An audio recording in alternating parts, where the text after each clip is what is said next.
अक्सर आपने देखा है कि प्रॉपर्टीज़ की खरीदो फरोख्त जनरल पावर ऑफ अटार्नी पे हो रही है। सुप्रीम कोर्ट ने अपने हालिया फैसले में मुख्तारनामा पे होने वाले ट्रांजैक्शन पे एक बहुत बड़ा फैसला दे दिया है।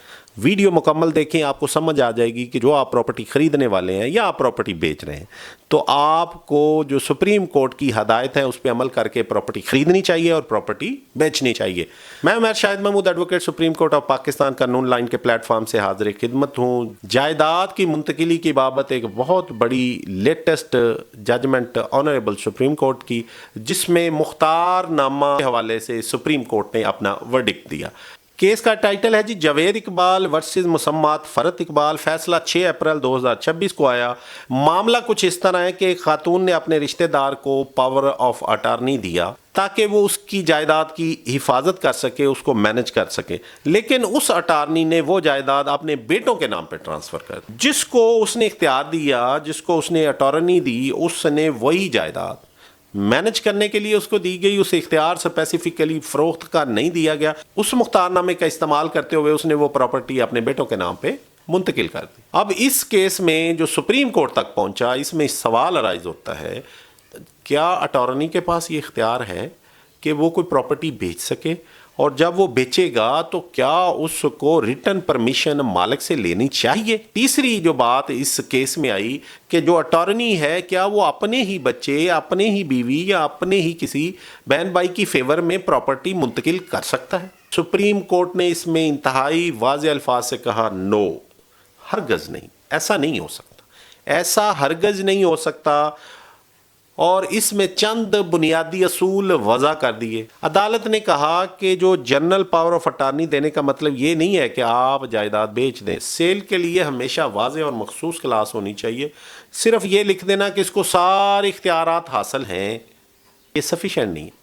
अगर उस पावर ऑफ अटार्नी में ये लिखा है कि ये जायदाद फ़रोख्त भी कर सकता है, इस सूरत में भी वो अपने बच्चों, अपनी फैमिली, अपने रिश्तेदारों की फेवर में वो फिर भी फ़रोख्त नहीं कर सकता। अदालत ने इसमें होल्ड किया कि अटार्नी और प्रिंसिपल के दरमियान एक एतमाद का रिश्ता होता है, और इसका मतलब यह है कि जो अटार्नी होगा उसने जो भी फैसला करना है वो जो प्रिंसिपल है जिसने इख्तियार दिया है उसके फायदे के लिए उठाना है, उसके नुकसान के लिए वो उसको कोई इख्तियार नहीं है कि उसके नुकसान के लिए कोई डिसीजन करे। अटॉर्नी मालिक नहीं होता। अक्सर हमने देखा है कि जी प्रॉपर्टी खरीद लेते हैं, चाहे वो बिजनेस पर्पज़ के लिए एग्रीमेंट टू सेल बना लेते हैं, साथ में अटॉर्नी रजिस्टर करवा लेते हैं, और अनलकीली या अनफॉर्चुनेटली वो जो इख्तियार देने वाला है वो फौत हो जाता है, तो अब लिटिगेशन भुगतते फिरते हैं, कहते हैं जी हमने तो एग्रीमेंट भी लिखवाया था, ये अटॉर्नी भी हमारी फेवर में।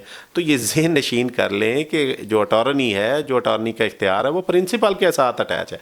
अगर वो फौत हो गया तो वो इख्तियार भी ख़त्म हो गया। आप जो एग्रीमेंट लिए फिर रहे हैं वो बेमानी हो गया, अब वो एग्रीमेंट रह गया, आप ऑनर नहीं रह गए। तो अगर आप प्रॉपर्टी चाहे for the purpose of investment ही कर रहे हैं तो हमेशा ज़हन में रखें, अपने नाम पे प्रॉपर्टी ट्रांसफ़र करवा लें। मैंने पहले भी इसमें आपको वार्न किया था कि आप अगर प्रॉपर्टी ख़रीद रहे हैं तो कोशिश करें कि आप मुख्तारनामे पे ख़रीदें ही ना, जब ओरिजिनल मालिक मौजूद है।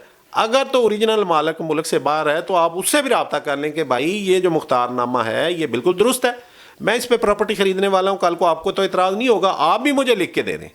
तो ये एहतियात आपको करनी चाहिए। ये इस जजमेंट में भी होल्ड हुआ, वो कहाँ तक सुप्रीम कोर्ट तक मैटर पहुँच गया, ट्रांसफ़र भी होगी, और उसने चेक का भी हवाला दिया कि हमने तो इसको पैसे दिए हैं।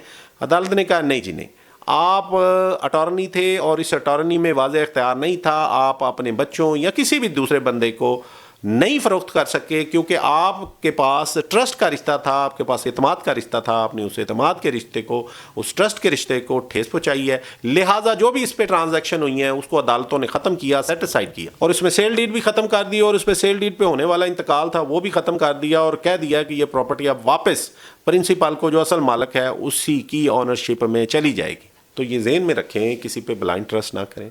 अगर आप प्रॉपर्टी बेचना चाह रहे हैं, आपके पास टाइम नहीं है, तो ये कोई इतना मुश्किल नहीं है, आप किसी भी जानने वाले को पावर ऑफ अटार्नी दे सकते हैं। आप मुल्क से बाहर हैं तो दे सकते हैं, लेकिन अगर आप मुल्क के अंदर ही हैं, आप पावर ऑफ अटार्नी दे रहे हैं एतमाद की वजह से, उसने कह दिया जी कहीं उसको ज़रूरत है या वो कोई कर्जा लेना चाह रहा है या मुल्क से बाहर जाना है, ब्लाइंड ट्रस्ट करना छोड़ दें।